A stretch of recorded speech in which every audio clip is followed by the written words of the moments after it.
Radio, vous nous écoutez à Casablanca sur le 99.2, à Rabat le 105.4. Face à une offre publique d'enseignement pour le moins dégradée, des missions chères, difficiles d'accès, sans réel regard sur le contenu ni sur la pédagogie, eh bien des parents d'élèves commencent à réfléchir à d'autres modèles de scolarité pour leur progéniture. On parle désormais d'écoles coopératives.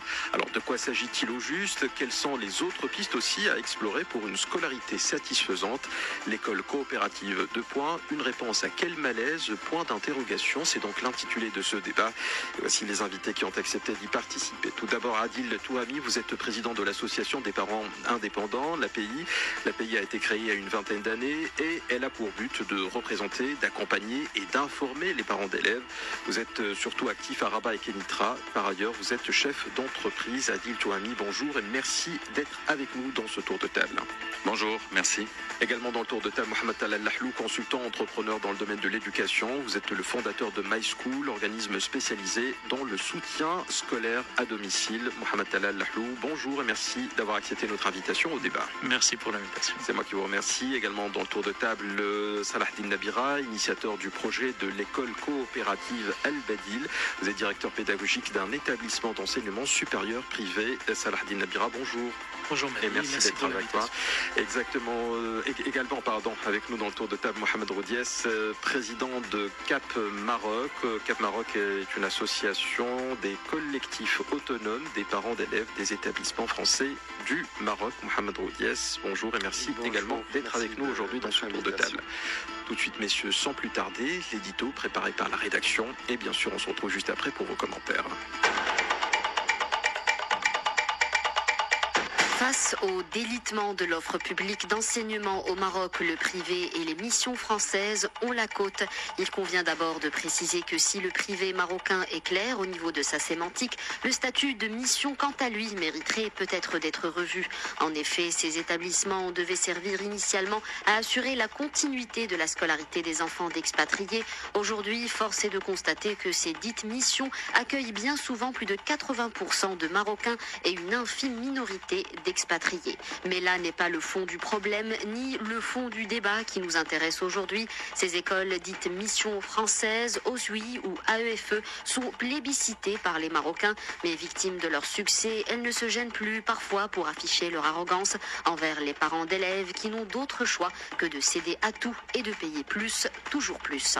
Ainsi, les parents sont parfois maltraités dans certaines écoles type mission, quoi qu'elles disent, et même si elles s'offusquent du discours qui les pointe du doigt, les parents, eux, souffrent car ils y sont effectivement humiliés pour le moindre petit problème, pris de haut par l'administration, mais surtout pris au piège des désidérats de l'établissement et du bien souvent tout-puissant proviseur, davantage dans l'état d'esprit d'un fonctionnaire de l'administration publique des années 40 que d'un pédagogue du 21e siècle.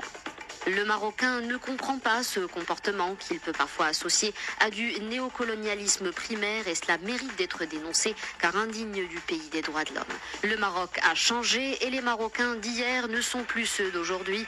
Leur vis-à-vis français, qu'ils s'appellent Jean ou Jeannette de Montespan, a autant de droits et de devoirs qu'eux. Pour ainsi dire, le temps des indigènes ou de la chair à canon est bien révolu et cela doit être compris de part et d'autre dans le respect et surtout dans la réciprocité. Il y a donc le comportement des administrations de certaines missions françaises opérant au Maroc, mais il y a aussi les décisions unilatérales que celles-ci prennent sans aucune concertation avec les parents ou doit-on dire la vache à lait du système. Hausse des prix de scolarité, offres pédagogiques additionnelles non prévues initialement, tout y passe et les parents sont priés de ne pas crier très fort leur douleur, certains d'ailleurs obtempèrent par crainte de représailles sur leurs enfants. Face à ces comportements pour le moins cavaliers et provocateurs, des parents d'élèves s'organisent et pensent à assurer la scolarité de leurs enfants par d'autres moyens. Sans doute que cela mettra du temps à prendre forme, mais ceci a le mérite de poser le débat. Ainsi, l'idée de l'école coopérative pointe le bout de son nez. Nous expliquerons en quoi consiste ce projet, quel est son modèle économique, son avantage, mais aussi ses chances de réussite. Mais dans le débat, nous tenterons d'explorer toutes les les autres pistes, car en effet, il n'y a pas que l'option de l'école coopérative qui peut être intéressante. Avec le développement de l'Internet, les possibilités sont quasi infinies. Nos spécialistes partageront avec nous les nouvelles voies qui peuvent être débattues et servir de base de réflexion. L'idée étant d'aller vers une école plus proche de sa philosophie de base que l'aspect entreprise financière dans lequel elle semble s'enliser. Place au débat. Avec ou sans parure. Le débat est ouvert. Salahdine Nabira, je rappelle que vous êtes l'initiateur du projet de l'école coopérative El Badil. Première réaction à l'édito. En fait, votre édito me rappelle une situation que j'ai vécue quelque part avec un proviseur. Justement, où il me disait, vous savez, votre fils il est bon, mais il faut qu'il comprenne que le système est plus fort que lui. Parce que bon, c'était quoi, suite à un incident où il devait réciter à apprendre à la Marseillaise. Pareil, il a fait un système AFE. Et lui, il disait, moi je suis marocain, je veux bien travailler le texte, je veux bien l'étudier, mais l'apprendre et le réciter par corps, je veux pas. Bien sûr, moi j'ai soutenu mon fils, et voilà, c'était la situation où voilà, vous pliez au système, ou vous quittez. Bon, j'ai beau expliquer que voilà, il faut comprendre le contexte culturel, il faut comprendre aussi qu'il y a un cheminement, que l'histoire est d'une part et d'autre. Ça, c'est pour l'édito. Et j'imagine que ces situations, en fait, toute la pédagogie, pas seulement d'émission, mais en général, on a l'impression que de plus en plus, on a affaire à des écoles qui veulent plus faire d'efforts. Ça veut dire que votre fils doit être là, doit se plier à des contraintes et ça s'assimile à des fois à une caserne militaire où il faut marcher. Et moi, je pense que l'école privée, quel qu'il soit le statut, est faite pour les bons. Elle n'est pas faite pour les excellents. Et n'est pas faite aussi pour les médiocres. Les médiocres, personne ne va les attendre et les excellents vont s'ennuyer parce que on va limiter leur créativité, on va limiter leur ingéniosité. Et quelque part, des situations pareilles, c'est ce qui nous a poussé en fait à réfléchir à une autre alternative. Je rappelle que parmi les promoteurs du projet, il y a les amis qui sont avec moi, il y en a qui ont énormément de moyens, qui ne souffrent pas réellement aujourd'hui. Leurs enfants sont dans des écoles à 120 000 dirhams l'année et plus, mais ils ne sont pas contents. Ils ne sont pas contents pour l'environnement, ils ne sont pas contents aussi pour le contenu. Vous savez, aujourd'hui, par exemple, quelqu'un qui est soucieux de l'avenir de son fils, il sait que le codage informatique, ça devient quelque chose d'important. Et rares les écoles aujourd'hui qui intègrent cela.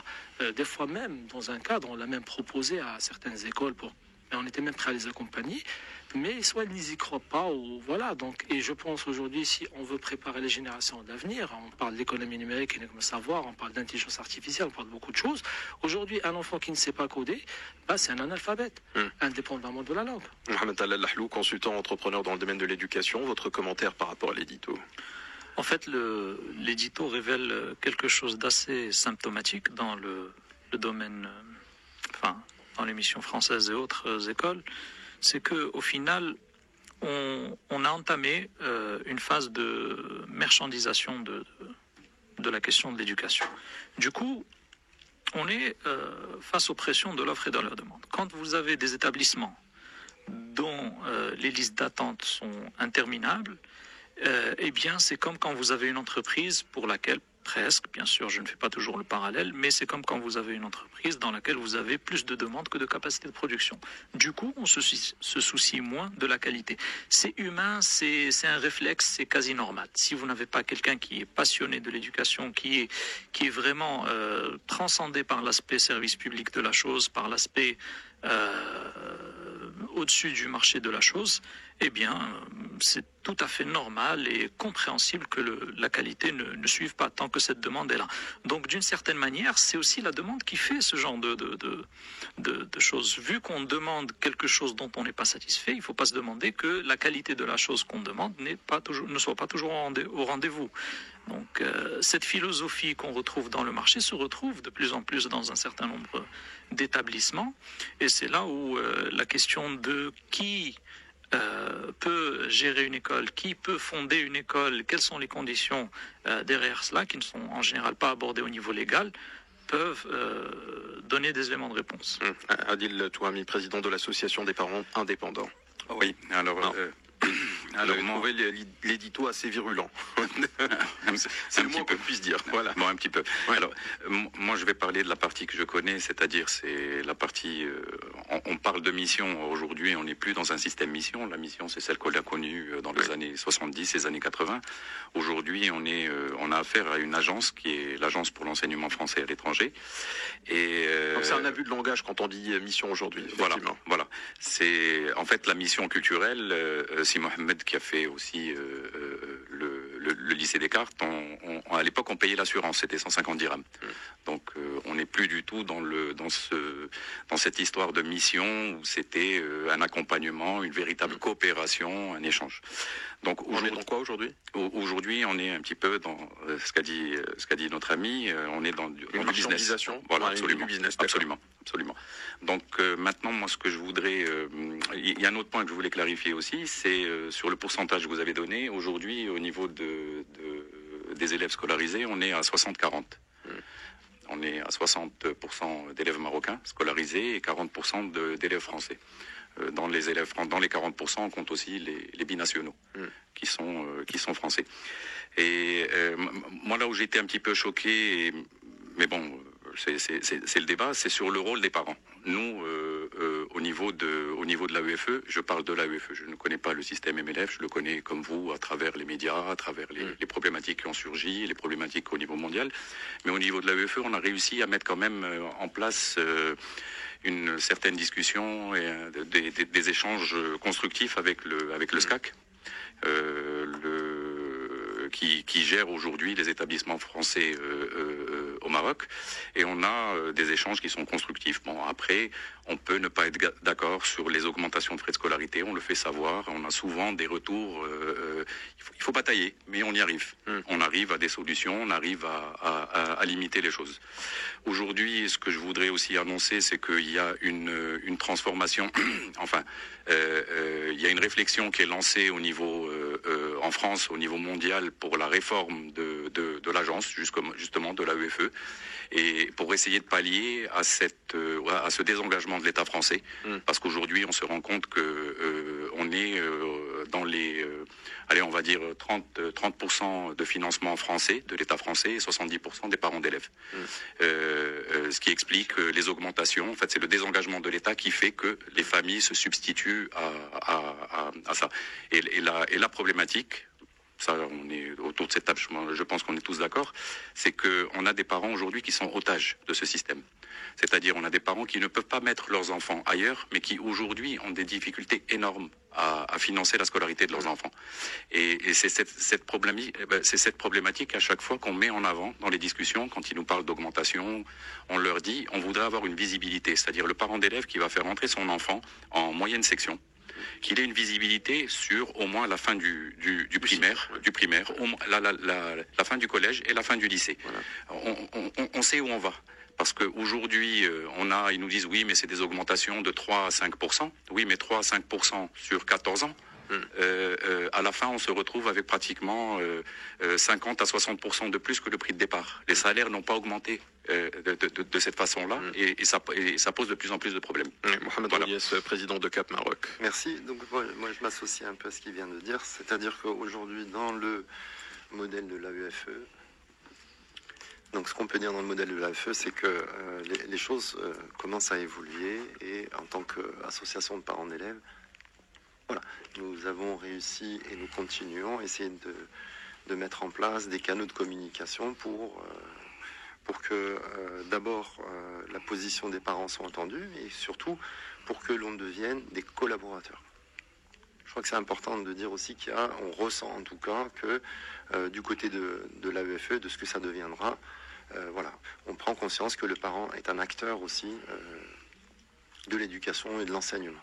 Donc ça, bien sûr, il faut nuancer parce que le paysage est très large. Pour le reste, aujourd'hui, on est beaucoup plus effectivement dans des mécanismes d'augmentation, de visibilité, des débats de fond de qualité. Je crois qu'on va y revenir parce qu'il faut en avoir aussi pour son argent, je dirais. C'est-à-dire qu'on paye effectivement assez cher pour attendre de la qualité. Donc nous, voilà un peu le positionnement, et ce qui est intéressant dans le débat d'aujourd'hui, c'est de voir aussi comment pouvoir, avec des solutions alternatives, voilà, se positionner pour voir comment on peut faire émerger un système qui puisse répondre finalement aux attentes et aux ambitions des parents. Parce que Alors je rappelle à nos auditeurs aussi qu'ils peuvent intervenir et interagir avec nous en posant des questions sur notre application Lux Radio, iOS et Android. Je lirai vos questions, amis auditeurs, en direct sur notre antenne. Mohamed Al-Lahlou, consultant entrepreneur dans le domaine de l'éducation. Est-ce que vous comprenez aujourd'hui ces parents qui se tournent vers d'autres moyens pour justement assurer la qualité de la formation et de l'éducation de leurs enfants?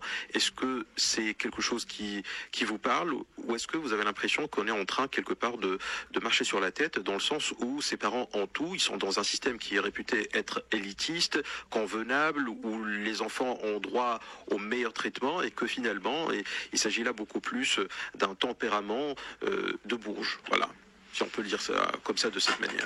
Disons que actuellement il faut faire prendre un petit peu de recul pour comprendre la situation dans laquelle on est. Le système éducatif dont on a hérité aujourd'hui, c'est un système qui a été conçu et pensé pour le 18e, 19e siècle. C'est un système qui est basé sur la transmission de l'information. Aujourd'hui, on a encore des écoles qui vous disent vos enfants vont apprendre, on va mieux leur transmettre l'information, etc., etc. Or, c'est le mauvais cheval de bataille.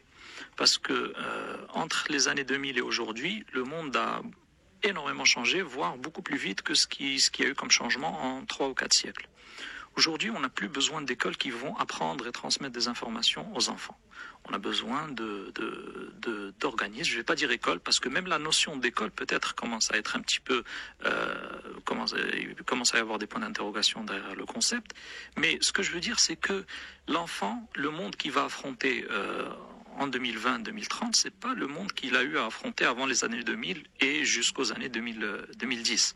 C'est un monde dans lequel l'information est abondante, disponible, souvent gratuite, et donc apprendre des choses qu'on devait apprendre au 19e siècle. On avait quelques personnes qui étaient savantes et qui avaient des informations, qui transmettaient ces informations à de futurs ingénieurs et ouvriers, des techniques, pour qu'ils les appliquent dans des centres de production, des usines, des manufactures. Maintenant, on est dans un monde où on a, comme disait Saladin, l'intelligence artificielle qui va probablement dépasser l'humain dans les années 2030, dans un certain nombre de domaines. Dans le médical, c'est déjà le cas, par exemple, pour la radiologie dans un certain nombre de pays. Ce sont les algorithmes qui font l'analyse de vos résultats, de vos bilans, etc.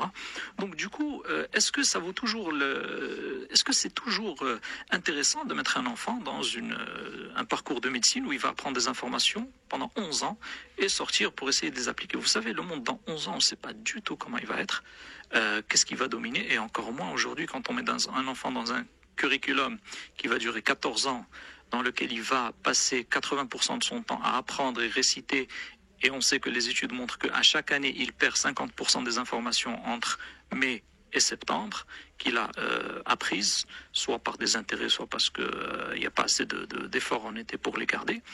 Du coup, ces parents-là qui cherchent des alternatives, ils vivent un petit peu l'air du temps. C'est-à-dire aujourd'hui, vous avez le MIT qui met ses cours gratuitement en ligne, vous avez des académies comme Khan Academy. C'est peut-être déjà un autre niveau de débat, parce que pour rester vraiment terre à terre, bien sûr que les enjeux du futur sont très différents de ce que nous avons aujourd'hui, que le monde change à une vitesse grand V, etc. Mais quand vous posez la question à certains parents d'élèves qui justement s'inscrivent dans la logique qui est celle qu'on a pu expliquer tout à l'heure, et aussi dans l'édito, à savoir d'aller voir et d'aller chercher de nouvelles façons d'apprendre à leurs enfants, ils vous disent le problème que nous avons aujourd'hui avec les écoles privées, ou avec certaines, pas toutes, mais certaines missions, c'est que le contenu pédagogique, on n'a pas véritablement accès à ce contenu, on ne sait pas qui est prof de quoi, on ne sait pas comment ils ont été recrutés, on ne sait pas comment ils sont contrôlés, les prix, ça nous pose un problème parce qu'on n'a pas de visibilité, comme le disait Adil Touhami tout à l'heure, et enfin il y a un comportement qui est peut-être un petit peu à revoir au niveau de certains lycées, de certaines administrations, de certaines directions qui aujourd'hui humilient le Marocain, qui ne comprend pas pourquoi est-ce qu'il a droit à ce traitement. Alors parfois on vous dit effectivement on le fait parce que le parent il vient, il pense qu'il est dans une logique client, il paie, donc il a tous les droits, mais force est de constater que parfois le parent peut être de bonne foi, bien éduqué, il a un problème, il essaie de le résoudre, il se retrouve avec deux autres problèmes. Le problème de sa progéniture, plus le problème auquel il a été confronté, c'est-à-dire une mauvaise façon d'être reçu dans le collège ou dans le lycée. Mais ça Et aussi, ça, c'est la réalité vraiment terre à terre. Mais Là, ça- on n'est vraiment pas dans la langue de bois, ça c'est la réalité marocaine. Mais Quand on ça- voit, c'est pas toutes les écoles et tous les lycées et tous les collèges, mais certaines missions, aujourd'hui entre guillemets missions, sont dans cette logique. Mais ça vient aussi du modèle bureaucratique de l'école dont on a hérité. L'école aujourd'hui, elle est beaucoup plus dans une optique administrative que dans une optique de création d'innovation et d'entrepreneuriat. Ce qui fait, c'est tout à fait normal qu'on ait ce genre de comportement en face quand on va s'adresser pour une doléance. Moi, j'ai vécu ça dans ma famille il y a 2 ou 3 semaines et je me suis fait... on m'a donné une gentille fin de non-recevoir, comme quoi c'est pas à nous qu'il faut s'adresser, on n'est pas responsable de ce qui s'est passé, même si ça s'est passé dans notre école. Donc C'est une mission. oui, donc du coup c'est très administratif comme comportement, très bureaucratique et Si vous n'êtes pas content, vous partez.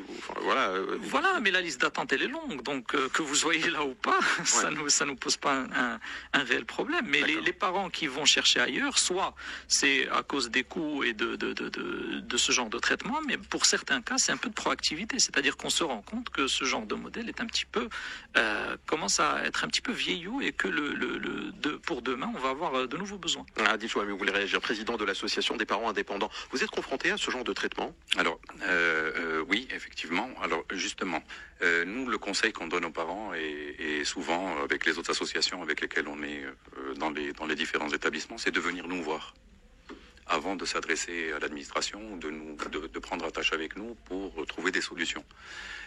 Effectivement, après, le contact dépend de la personne qu'on a en face.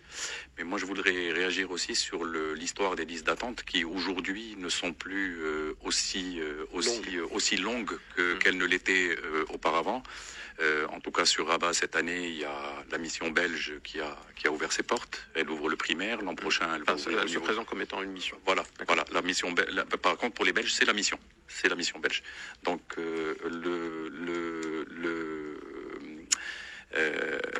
les derniers accords qui ont été établis avec l'Angleterre. Oui, récent. C'est très récent. Également d'ouvrir, donc c'est un marché. Bon, je crois qu'on tourne aussi autour d'une réalité, c'est qu'aujourd'hui, à l'image d'ailleurs des droits fondamentaux que je reprendrai, comme la santé, l'éducation et d'autres, on rentre dans une logique mercantile. Donc ça, je pense qu'on ne peut pas le nier. Saladin Abira, initiateur du projet de l'école coopérative El Badil. Moi, j'avais juste envie de réagir pour élargir un peu le débat, pour ne pas aussi se contenter, se limiter aux Non, mais il faut missions. comprendre, excusez-moi, mais il faut comprendre qu'aujourd'hui, s'il y a des gens qui commencent à penser à des modèles alternatifs, c'est qu'il y a certains problèmes qui se posent. S'il n'y avait pas ces problèmes, on ne penserait pas justement à une autre solution. Donc le contenu pédagogique, le prix de la formation ou de l'éducation ou de la formation des élèves, plus le comportement d'une administration, aujourd'hui, semble être un des facteurs qui explique des raisonnements comme celui qui peut-être est le vôtre. Exactement. Moi, je pense, et aussi on essaie de penser à l'ensemble des Marocains, pas seulement à un groupe de parents, mais la vraie émulation aujourd'hui, c'est qu'un Marocain est obligé de réserver 30 à 40% de son revenu à l'éducation de ses enfants. C'est la plus grande des émulations parce que ça crée énormément de tensions. S'il y a des études peut-être sociologiques qui se sont faites, il y a énormément de divorces qui se font parce qu'aujourd'hui la famille se désintègre à cause de cette pression matérielle. Aujourd'hui, les parents, mères ou pères, sont obligés de travailler des fois, de faire des efforts supplémentaires pour pouvoir assurer cette éducation. Et le plus important, c'est leur présence qui est sacrifiée parce que justement, il est question d'argent aujourd'hui. C'est ça le débat.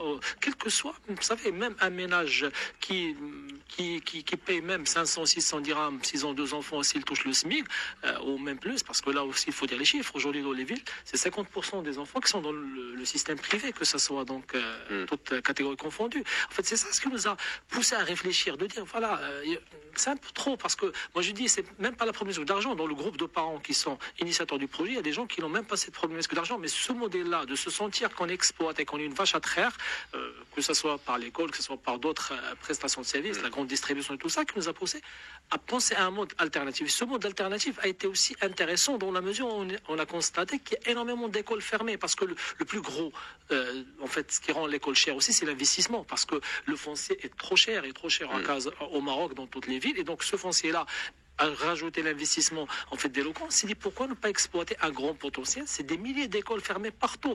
Par manque d'effectifs. Par manque. En fait, la réalité, c'est pas le manque d'effectifs. Non, mais officiellement, c'est ce qu'on annonce. C'est ce qu'on annonce. Mais réellement, la problématique, c'est que la spéculation. Voilà, c'est pas ça. La problématique, c'est qu'il n'y a plus de qualité attendue, que les parents ont quitté l'école publique pour aller ramener leurs enfants dans des écoles privées qui sont pas des fois on parle de toutes les écoles privées, ça veut dire que de 500 dirhams à plus. Et donc cette idée-là, donc de dire voilà, s'il y a ce potentiel-là, et quand on voit l'engagement des parents, ben, si on s'engage dans une association de parents avec une école étrangère, autant s'engager dans une école qui appartiendra à ces parents-là. Et là, on va combiner les deux aspects. L'aspect pédagogique cité par mon ami Talal Hlou, qui est très important. Il faut penser l'école du 21e siècle et plus. On ne peut plus accepter que nos enfants étudient selon des méthodes très très anciennes. Et on le voit même dans des écoles réputées.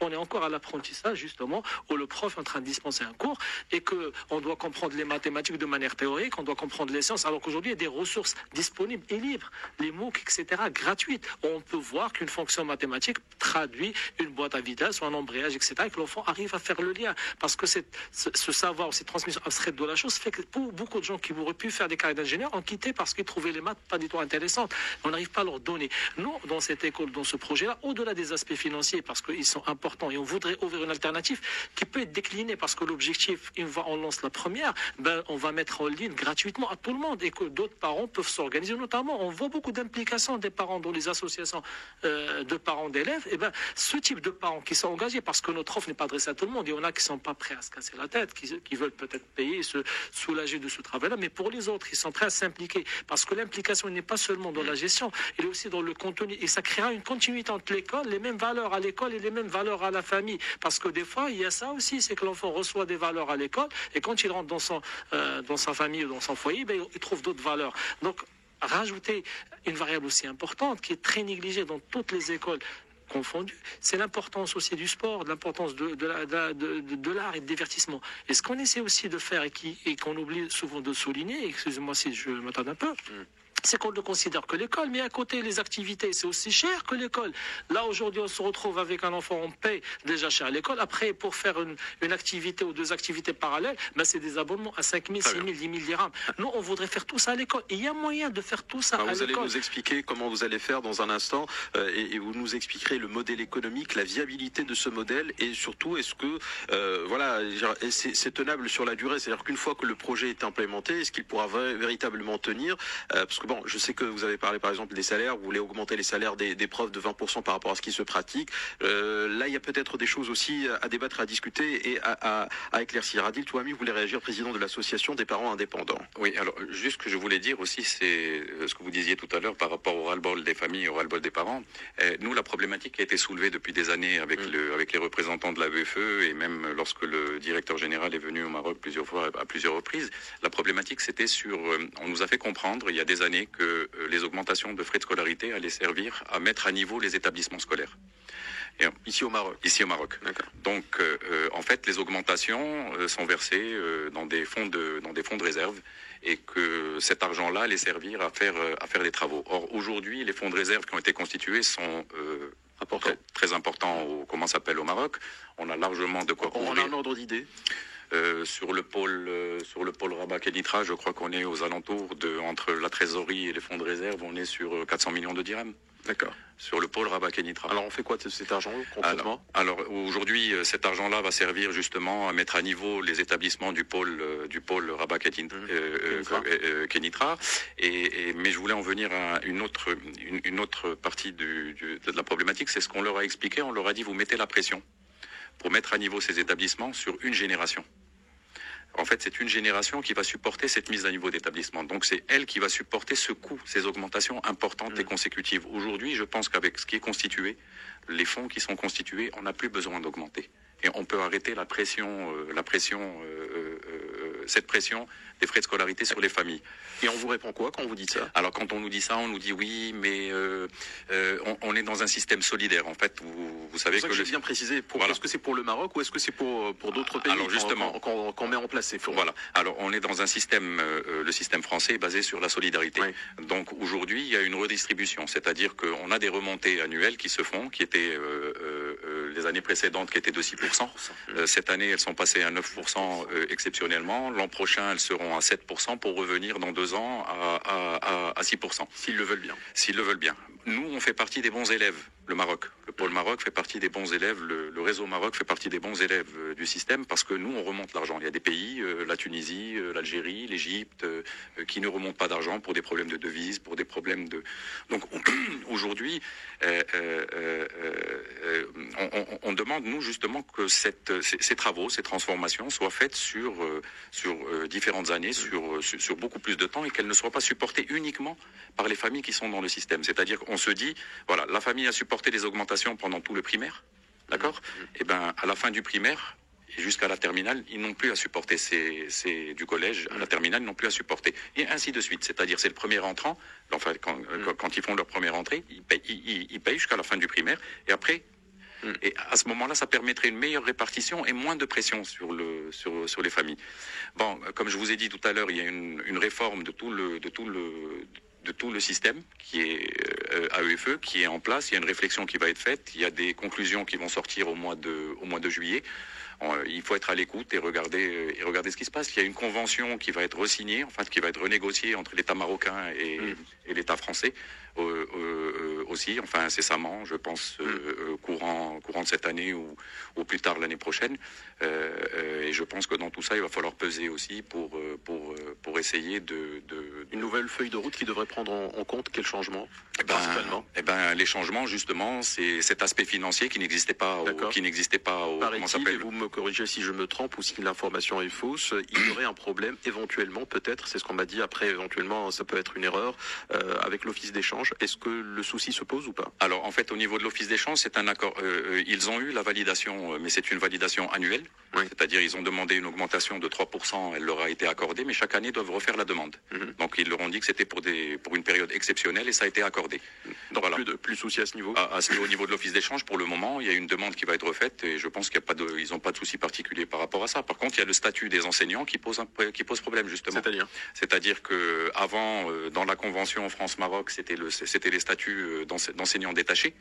Donc c'était des enseignants qui étaient détachés par l'éducation nationale ou qui venaient en tant qu'expatriés. Mais ils en ont de moins en moins en France. Oui, mais à détacher, je veux dire. Oui, mais vous savez, quand on prend le nombre d'enseignants qu'il y a en France et quand on voit le nombre d'enseignants qu'il y a au niveau du réseau AEFE, c'est epsilon, quoi. C'est rien du tout par rapport à l'impact est très petit. Oui. Voilà. Alors en fait, c'est sur ce statut-là et sur aujourd'hui les recrutés locaux. Donc il faut savoir aussi que dans cette convention, il y a des accords, des terrains qui sont mis à disposition sur une période. Il y a un bail sur 99 ans. Il y a des avantages fiscaux. C'est une coopération, donc il y a des échanges. Mais bon, il faut que ça marche dans un sens et dans l'autre. Voilà. Mohamed Roudiès, réaction, président de Cap Maroc. Merci. Moi, par rapport à ce qu'on a entendu, je voudrais revenir un peu. Et puis, on est dans un contexte où maintenant l'enseignement fait partie effectivement des lois du marché de l'offre et de la demande. Et ça, c'est la problématique. Ce qui fait que le fond de la mission, qui consistait en tout cas à donner de la connaissance aux enfants, effectivement, c'est un peu perdu.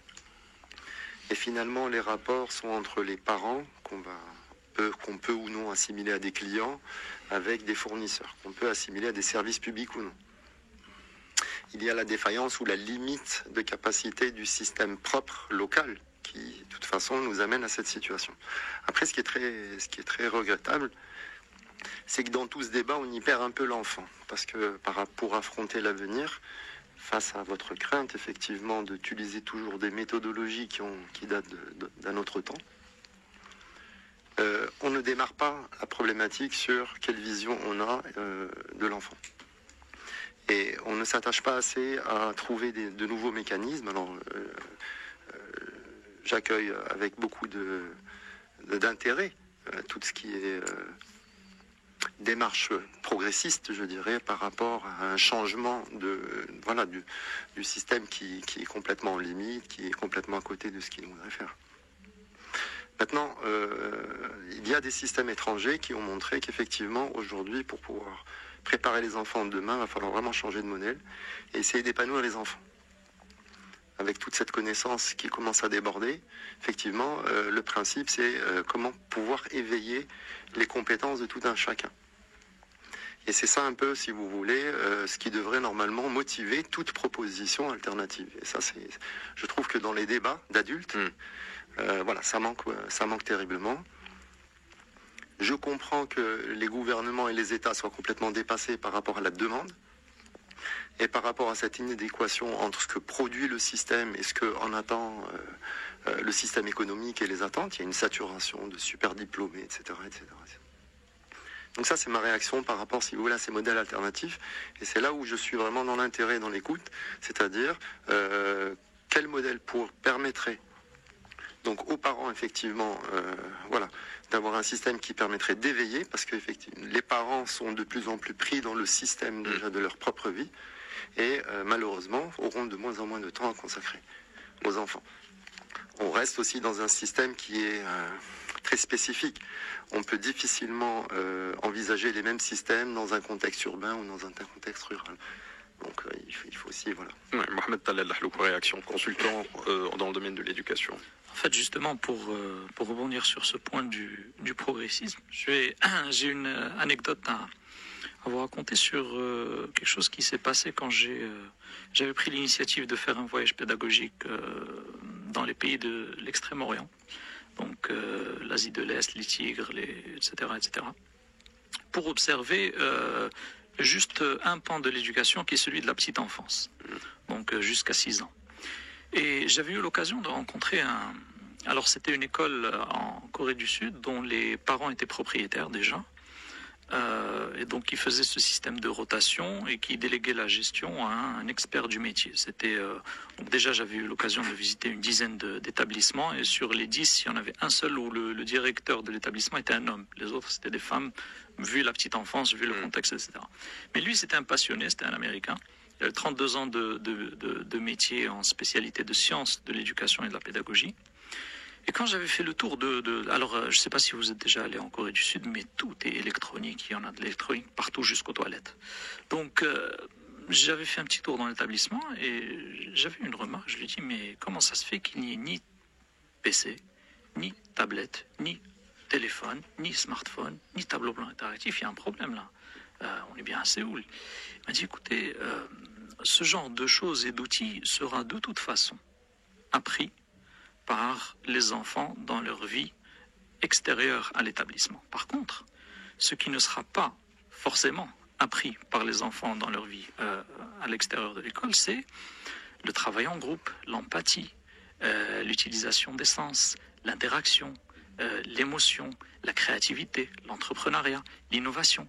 Est-ce qu'on apprend ces choses-là dans nos écoles ici au Maroc? Alors là, quasiment pas du tout. Donc, on n'est pas seulement une étape en retard, on est à 2 étapes en retard. Pourquoi? Parce que, en fait, dans notre pays, mission et public confondus, on est à peine à l'étape de vouloir introduire des choses comme le tableau blanc interactif, les PC, les tablettes. Et cette étape qui nous semble, nous, futuriste, elle est presque déjà passéiste. Pourquoi? Parce que quand on lit, par exemple, un document qui est très, très, très bien fait, qui est celui de la vision 2015-2030 de l'éducation, il nous parle et il diagnostique bien les défaillances de l'école en 2015. Et le diagnostic est très bien. Les auteurs de ce document, c'est le Conseil supérieur, est très, très bien fait. Mais en 100 pages ou un petit peu plus, à aucun moment dans le document, et j'insiste, à aucun moment, on nous dit quelle sera la société en 2030. Et comment sera le monde en 2030? On n'a pas fait appel à des cabinets de prospective pour discuter de 2030. Et la prospective, c'est une expertise en soi. Vous voyez des doctorants et des chercheurs et des entrepreneurs et vous dressez des tendances et vous parvenez à des conclusions. Donc du coup, vu qu'on a bien diagnostiqué les problèmes en 2015, si jamais cette vision arrive à être mise en place, parce qu'elle est très complexe, de toute façon, elle sera obsolète. En 30, on aura une école qui est très adéquate pour 2015. Je caricature, bien sûr, mais grosso modo, ce sont les lignes qui se dégagent. Donc, du coup, quand on cherche une alternative, que ce soit à travers les modèles d'éducation en ligne ou à travers les modèles... Moi, je discute plus du modèle des modèles de certains pays d'Europe continentale qui sont, même eux, obsolète, mais il faut aller voir vraiment ailleurs. Maintenant, ce que je dis, c'est qu'il faut presque, entre guillemets, brûler une étape. Parce que quand j'ai discuté avec des petits-enfants de 6 ans dans les pays que j'ai visités. Et quand je discute avec des petits-enfants de 6 ans ici, mission est publique, je me dis que ces enfants qui ont 6 ans aujourd'hui, ils auront 30 ans, 36 ans dans 30 ans, c'est-à-dire en 2048. Ce seront eux qui seront aux manettes. On voit déjà l'écart énorme entre les enfants qui ont 6 ans là-bas et les enfants qui ont 6 ans ici. Donc je me dis, si on continue à aller à un rythme normal, il faut brûler une étape. Je ne sais pas, et il faut vraiment travailler dans une optique prospective. Et ça, pour l'instant, on n'y est pas. On n'y est pas, on est toujours dans le conjoncturel. Du coup, j'ai peur qu'en 2030, on refasse un plan d'urgence de l'éducation. Salah Denabirani, initiateur du projet de l'école coopérative El-Badil, justement. Alors, le projet, pour l'expliquer d'une manière très concrète à nos auditeurs, il consiste en quoi exactement et comment est-ce que vous comptez l'implémenter? En fait, l'idée est toute simple et moi je suis très adepte des idées simples parce que souvent ce qui rend les choses complexes, c'est qu'on essaie de donner des rapports très savants, de faire beaucoup de travail et qu'on s'éloigne de l'essentiel. L'idée est très simple. On a tous, quelque part, on sait les problèmes de l'école. Ce qu'est en train de dire notre ami Hello est impossible d'implémenter dans une logique soit d'école privée avec un investisseur privé, soit une logique d'une école publique où on gère les masses. Donc on s'est dit, voilà, cet environnement que vous avez vu à Séoul ou ailleurs, etc., on s'est dit, quelles sont les conditions pour pouvoir justement créer les conditions d'épanouissement et d'apprentissage, en fait, d'interaction, que l'enfant aime étudier. Parce que le vrai problème, c'est ça. Les enfants vont à l'école, peut-être qu'ils ont de très bonnes notes, mais ils n'aiment pas étudier. On a l'impression qu'on les pousse, les parents les poussent pour qu'ils aient des notes, mais après, il faudrait faire des études aussi. À tous ceux qui ont eu le bac à 18, qu'est-ce qu'ils ont fait après? Là, on s'est dit, voilà, pour faire très très simple, nous, on a envie de développer une école qui respecte un certain nombre de règles, l'épanouissement de l'enfant, l'apprentissage de manière plus ou moins ludique, l'intégration des technologies, l'intégration de l'image, du multimédia, le sport, l'éducation. Non mais ça coûte cher tout ça. Ce que vous êtes en train de dire, c'est bon, ça coûte cher. En vous écoutant, on se dirait que c'est l'école idéale, mais ça va vous coûter combien et comment vous allez collecter les fonds exactement. Et voilà, alors arrivant justement à cette conception de la chose, ça coûte cher quand on est une personne. Mais si on met en commun nos moyens, on se met à plusieurs, ça devient accessible. Alors l'idée c'est quoi? Le plus important c'est, on l'a dit, le foncier. On s'est dit, pourquoi ne pas aller demander une concession d'une école qui est fermée, qui est juste derrière, à côté de la radio là où on se trouve, à Mir-Sultan, et qui est une très belle bâtisse, qui a été conçue à l'époque avec une salle couverte de sport, avec un théâtre, une salle de musique, avec énormément de classes, des cours, etc., qui est fermée depuis des années. On s'est dit, pourquoi? Ça fait partie aussi de préserver aussi le patrimoine, de préserver l'histoire des gens qui ont étudié. Énormément de gens, depuis qu'on a lancé le projet, il y a plein de gens qui ont étudié dans cette école et qui aujourd'hui sont des cadres. Donc on essaie de la récupérer, la réhabiliter, l'équiper avec des équipements modernes qui permettent aussi de pouvoir installer le projet qu'on veut. Alors pour financer tout ça, il vous faut quand même une masse critique importante. Exactement. Je veux dire, en termes de parents. Alors exactement. Oui. Alors on a estimé le coût entre 20 et 30 millions de dirhams. Ça peut aller plus. Bon, ça dépendra aussi de notre capacité. Si vous divisez 20 ou 30 millions de dirhams sur 500 par an, ça fera quelque chose comme 30 à 40 000 dirhams. Ça devient accessible. Si on prend jusque les droits d'accès dans certaines missions, ça dépasse les 50 000 dirhams et c'est irréversible. Or, ce droit-là, qu'on a appelé un droit à la scolarité, il est récupérable à la fin. Quelque part, vous avancez aujourd'hui pour pouvoir financer. Une fois que vous quittez l'école, une fois que vous quittez l'école, c'est ça. Il y a un autre enfant qui va rentrer à la place de votre fils. Vous récupérez votre ticket de départ avec une valorisation en fonction de l'inflation. Ça, c'est pour la partie financement. Sachant qu'aujourd'hui, parce que l'un des éléments phares du projet, la mixité sociale. On ne veut pas une école un peu ghetto où on va protéger nos enfants, on voudrait qu'ils se mélangent avec tout le monde. Déjà, on a prévu 15% de places à des boursiers, donc qui n'ont pas les moyens, qui ne vont pas financer. C'est un système de péréquation, ça veut dire ceux qui payent vont payer pour les autres. Et on voudrait aussi réduire ce ticket-là, baisser un peu pour arriver à 15-20 000 dirhams, pour que ça soit possible à plein de gens. Et pour cela, on va faire appel au concours aussi des mécènes, des fondations, etc., s'ils veulent prendre en partie l'investissement. Alors, arriver au fonctionnement, justement, cette qualité qu'on est en train de faire, et quand je dis, ça va être une école avec toutes les activités possibles, le sport, et je me permets de citer, parce que celui qui nous accompagne, on a fait appel à Aziz Daouda, par exemple, de lui dire, voilà, monsieur Daouda, si on veut aujourd'hui préparer les conditions qu'on ait, l'éclosion de talents sportifs, parce que je pense que c'est important, il nous a tracé un programme à partir de 6 ans, en volume horaire et en termes d'activité et de discipline. On a fait aussi appel à c'est l'ancien directeur technique de la fédération qui nous a produit la période la plus glorieuse de l'athlétisme marocain. Oui. Donc entre autres, il y a d'autres experts qui nous ont accompagnés. Ça coûte cher, comme tu as dit, Mehdi, encore plus cher quand on est dans une logique, on l'a dit tous, entreprise. C'est-à-dire que si on veut faire ça et en plus marginaux, on est coopérative à but non lucratif. Ça veut dire on va vendre les choses au prix coûtant. Au prix coûtant, on a essayé de quantifier tout ça, sachant qu'aussi s'agissant de la cantine, parce qu'il y a aussi la variable environnementale, l'éducation au respect de l'environnement qui est une variable importante. On s'est dit, si on a des toits, pourquoi ne pas les cultiver ? Pourquoi ne pas les cultiver? Ça fera aussi l'objet d'un cours de pratique par les enfants, les impliquer les parents. Justement, cette culture permettra au sous-potager de nourrir les enfants dans la cantine. C'est-à-dire aujourd'hui, l'enfant va être à l'école, va étudier avec, j'insiste sur ça, le codage informatique, pour moi, c'est un élément phare du projet. À partir de 6 ans, il y a les méthodes de MIT qui permettent de manière ludique à apprendre à un enfant de coder. Il va étudier tout cela. Après, l'après-midi, il va faire son sport, il va faire ses activités donc artistiques. Mais vous n'avez pas l'impression que c'est un peu illusoire ou que c'est beaucoup plus voilà, on est dans la bonne intention, mais que dans la réalité vous aurez dans la réalité notre business plan, on a la chance aussi d'avoir dans le comité de parents des experts comptables, de grands consultants, des gens qui ont monté de gros projets, qui ont monté carrément des villes, des projets aussi d'université, l'une des meilleures aussi du Maroc. C'est des gens qui nous ont assisté à modéliser les variables. On a fait aussi appel, et ça aussi c'était une chance, de gens qui travaillent aussi dans ces missions. On a eu des gens qui nous ont challengés dans les hypothèses, et c'est un business plan très réaliste. Maintenant, ce que nous allons nous vendre à 2000 dirhams, ça coûte ailleurs 7000, 8000, 9000. Et ça, c'est important parce qu'il y en a, après la publication de l'article, les gens disent, 2000 dirhams, c'est trop cher.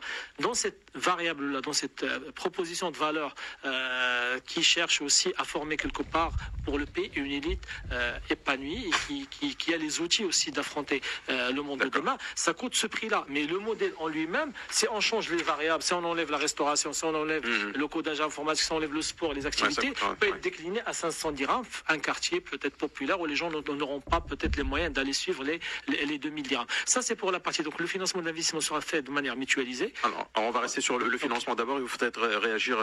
Le tour de table a dit, le ami président de l'association des parents indépendants. Est-ce que, par exemple, ce modèle vous paraît intéressant? Est-ce que, par exemple, vous feriez confiance à une école comme celle-ci pour que vos enfants puissent justement y poursuivre leurs études s'ils sont en âge, bien sûr, d'être au collège ou au lycée? Oui, pourquoi pas. En fait, c'est moi on sait le Marocain très orienté quand même à AEFE, OSUI, école américaine, école britannique, etc., belge, etc. Et qui sont quelque part devenus une sorte de gage de confiance ou voilà, c'est-à-dire qu'elles inspirent une certaine, voilà, on sait à quoi s'attendre plus ou moins. Là, c'est un nouveau modèle. Est-ce que voilà, quel commentaire ça vous inspire quand vous écoutez aujourd'hui Saladin Nabira? Alors justement, par rapport au projet qui a été présenté par Saladin, moi je trouve que c'est bien parce que c'est une approche qui est différente de ce qu'on connaît aujourd'hui. Mais comme vous dites, la grosse problématique qui va se poser au départ, c'est on part vers l'inconnu. On sait ce qu'on a, on sait ce qu'on avait, et on ne sait pas où on va.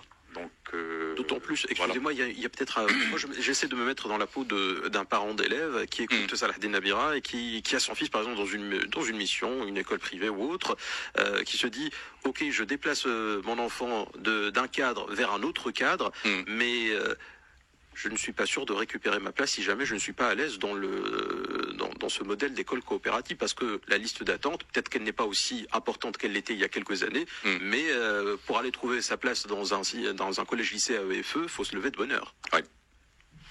Donc moi je pense que c'est justement toute comment ça s'appelle la partie, le plus gros du travail va être fait justement sur sur l'approche et sur les débouchés, sur le fonctionnement de cette école. Bon, il y a un nom qui a été cité, c'est Aziz Daouda. Si au niveau après pédagogique, parce qu'à un moment ou à un autre, il faut qu'on recentre la problématique sur l'enfant. C'est l'enfant, le départ de tout. Donc, il va falloir attirer la confiance et ensuite parler de tout l'encadrement. Est-ce que ça va être un établissement bilingue, ou trilingue? Est-ce que c'est un établissement qui est rattaché à l'éducation nationale? Que c'est un établissement qui va présenter quoi comme programme? En fait, la problématique est là. C'est-à-dire aujourd'hui, l'idée a germé. On sait ce qu'on veut pas. on sait où on veut aller, mais je pense que tout le travail va être à faire. Comment ça s'appelle à ce niveau-là? Il va falloir convaincre, il va falloir proposer, montrer que c'est une alternative. Et si j'ai bien compris, si Salah Din nous dit que, en fait, on ne va pas viser, malheureusement, on vise pas la même catégorie socio-professionnelle. Bon, il y a des élèves qui vont être boursiers, mais on vise quand même c'est la classe moyenne ou la classe moyenne moins et la classe moyenne qu'on vise dans ces établissements-là. C'est pas les mêmes personnes, c'est pas les mêmes enfants, c'est pas les mêmes. C'est ce que j'ai compris, quoi. Juste pour... Voilà. En fait, ce que j'ai oublié de dire, en fait, la gouvernance de l'école va se faire comment? C'est-à-dire qu'il y aura les parents, ils vont être dans le conseil d'administration. Après, dans la gestion effective, ça va être des gens experts et professionnels. Donc, le directeur, le staff, la direction générale, tout ça, c'est des gens compétents et reconnus. Donc, qui vont gérer, en fait. On tient à cette séparation entre, justement, les parents, qui sont plus ou moins actionnaires, mais qui sont dans le conseil d'administration, le board, après, entre la gestion effective, qui, elle, sera confiée à des experts reconnus. Comme tu as cité tout à l'heure, Mehdi, par rapport aux enseignants, on cherche à avoir les meilleurs et même à les payer plus cher pour le marché, parce que pour qu'ils soient consacrés et qu'ils travaillent effectivement au développement de cette école-là, on fera de même aussi pour le management. Sachant aussi que dans le comité... Moi, la question que je me pose, Salah Din Nabira, c'est que si vous placez la problématique au niveau de l'argent, au niveau du pognon, voilà. il y a un souci qui est de taille. C'est qu'aujourd'hui, vous êtes face quand même à des mastodontes, à des groupes scolaires qui sont assez forts, qui ont les reins solides, qui au niveau de l'aspect financier des choses n'ont aucun problème. Si vous les augmentez de 20 vos profs pour avoir les meilleurs, moi je les augmente de 40, de 50, de 60, de 70% s'il le faut. Peu m'importe. Si je dois vous casser, je vous casserai parce que vous êtes faible au niveau financier. Oui, mais comprenez. Et donc le modèle s'écroulera du jour au lendemain. Ce que j'ai pas dit, c'est que rien qu'en lançant cela, et tu sais très bien que je suis dans l'enseignement supérieur et je suis directeur pédagogique aussi d'un établissement, je fréquente un amant. Rien qui est que ce week-end-là, par exemple, je donnais un séminaire dans une grande école publique de commerce. La moitié des profs sont prêts à travailler gratuitement pour cette école-là. Je parle de PES, de professeurs de l'enseignement supérieur dans toutes les disciplines, des philosophes, des professeurs de mathématiques, des professeurs d'économie, que ne serait-ce que par engagement. Et ce que j'ai appris aussi de cette expérience-là, j'ai reçu aussi l'appel d'un Marocain qui est installé aux États-Unis, qui gère une charter school là-bas, c'est un peu semblable, qui est prêt à aider. Il y a énormément de gens. Ça veut dire qu'au-delà, mais nous, on compte pas sur ça. On essaie justement de travailler comme étant une vraie école. Mais il y a plein de gens qui sont prêts à nous aider. Comme il y a ceux qui cherchent à nous casser, parce qu'on sait bien qu'il y a des attaques. C'est comme c'est fragile, excusez-moi. De prime abord, lorsque vous prenez le modèle tel que vous le présentez, il y a vraiment des points d'interrogation qui se posent aujourd'hui. Parce que quand vous prenez, par exemple, je vais être très concret, pour parler d'une école supérieure de commerce qui serait étatique, vous avez rencontré effectivement plein de gens qui sont prêts à vous aider, des profs qui sont prêts à donner des cours gratuitement, pas cher, etc. C'est des profs qui sont consultants, qui ont d'autres métiers, qui peuvent faire le sacrifice. Or, dans un lycée ou dans un collège ou dans une école primaire, vous devez vous consacrer uniquement à cela. Oui, mais dis-moi, pourquoi j'ai cité ces cas-là? C'est juste pour répondre à votre souci de dire voilà qu'il y aurait peut-être des personnes qui cherchent à nous casser. J'ai dit qu'il y aurait aussi d'autres qui cherchent à nous soutenir et qui vont être là.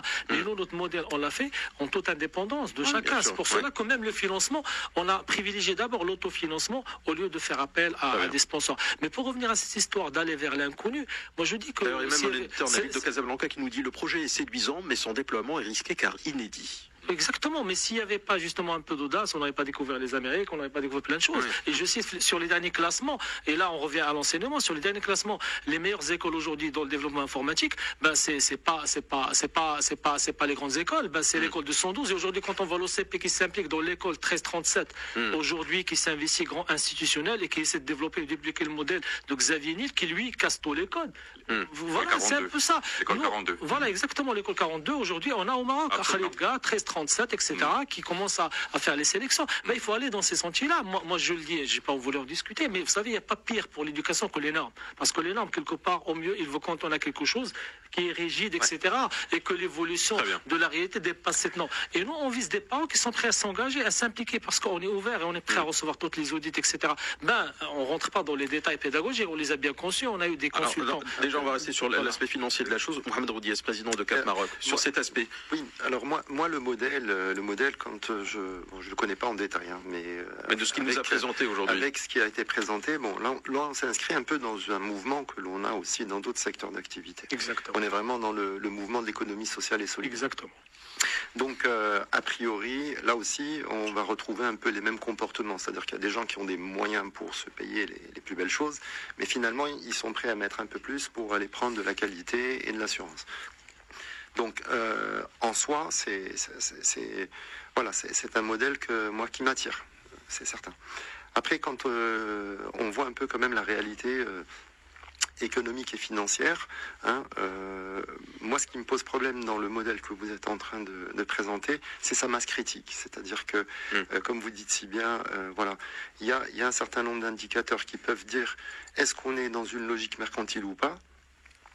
Pas nécessairement parce qu'on a un modèle économique qui est ou qui n'est pas, parce que le modèle de coopérative permet totalement de faire du bénéfice, mais c'est pas ça mon idée.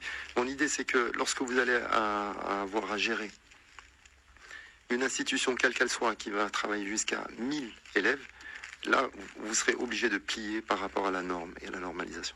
Et c'est ça qui me gêne. C'est-à-dire que les modèles alternatifs, pour moi, s'ils ne remettent pas les conditions qui permettent, au contraire, d'identifier la diversité de chaque élève, je trouve que quelque part, bon, c'est très très bien. Je jette pas le bébé avec l'eau du bain, hein. Mais voilà, j'ai une réserve là-dessus. Après, en positionnant l'idée, les normes, les homologations, bon, on a beau dire, maintenant la scolarisation de manière générale, de l'enfance jusqu'au supérieur, elle s'inscrit dans un modèle et une schématique mondiale aussi. Il faut aussi comprendre que les parents aujourd'hui, ils ont un souci pour mettre leurs enfants dans l'école, qui changeront dans le collège et qui changeront dans le supérieur. Donc il faut que tout ça s'inscrive quand même avec une continuité des bouchées. C'est un peu ce que voulait dire Saad El Touhami en disant on va où. Après, donc que l'on veuille ou pas, on a une interdépendance.